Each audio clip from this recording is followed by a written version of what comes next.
everyone, Sienna here from Yoga Mountain, and this is Joe, and we're both leading a teacher training together this fall. We're going to be going over a lot of how to practice, best ways to practice, and then also how to teach others how to practice in a safe and effective way. And one of those things includes alignment and use of props. So I'm going to go over a common yoga pose, a seated pose called Janu Shirshasana. So Joe, can you take that? Yeah. Now, Joe's going to go into it mimicking somebody with tighter hips, or most students, when they come to class, will take this kind of position.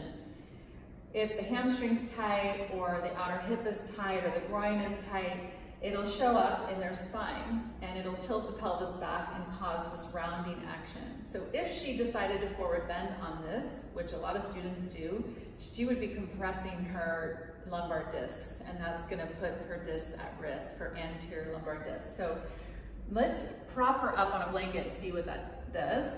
So proper blanket folding is also taught in the teacher training. So I like to create a blanket bench, and this is going to give somebody a lot more height than just a plain blanket fold. Okay, so go ahead and sit there. And you can see how much higher she is with a nice wool blanket, nice and high. Now she's able to, the lift under her pelvis is allowing her to get the pelvis to tip a little bit more forward. If they still can't get the pelvis to tip forward with the extra support under the pelvis, maybe because their hamstring is tight, so I would have them bend the knee. So go ahead and bend the knee a little bit, then they can get the pelvis a little bit more tipped forward, and then the low back in a more neutral position. So since she doesn't need that, go ahead and straighten your leg. Now the next thing, once you get the foundation set, is to try to support the front of the spine being as long as possible, for as long as possible when you forward bend. So let's start bringing the hands by your side, Joe, and lift the chest. So of course Joe has a wonderful amount of flexibility, but let's pretend she doesn't, and she's a little bit more normal, and has her shoulders rounded and spine rounded like this. Okay, so even though she has her lumbar in a lengthened position now because of the props, her upper back is still rounding. So I'm gonna have her grab a strap instead. Go ahead and tie it around the ball of your foot. And so let's see what happens with the strap. So if she pulls back on the strap, she's able to get her shoulder blades more onto her back towards the spine. She's able to open up her chest and move her middle upper back in and forward. And that creates this lift of the sternum.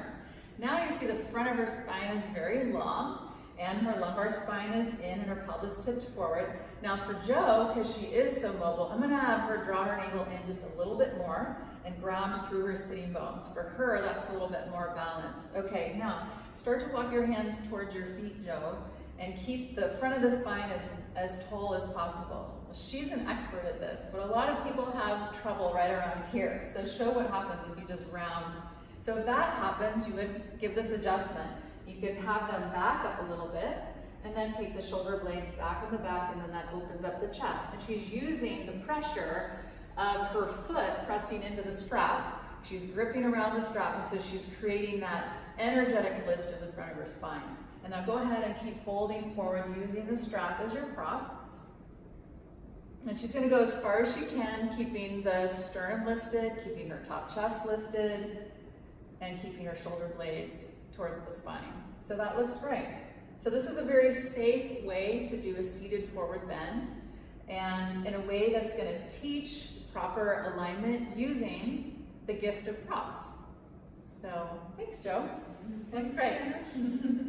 So we look forward to offering this teacher training together this fall, and if you'd like some more information, you can follow the link below at yogamountainstudio.com. Namaste.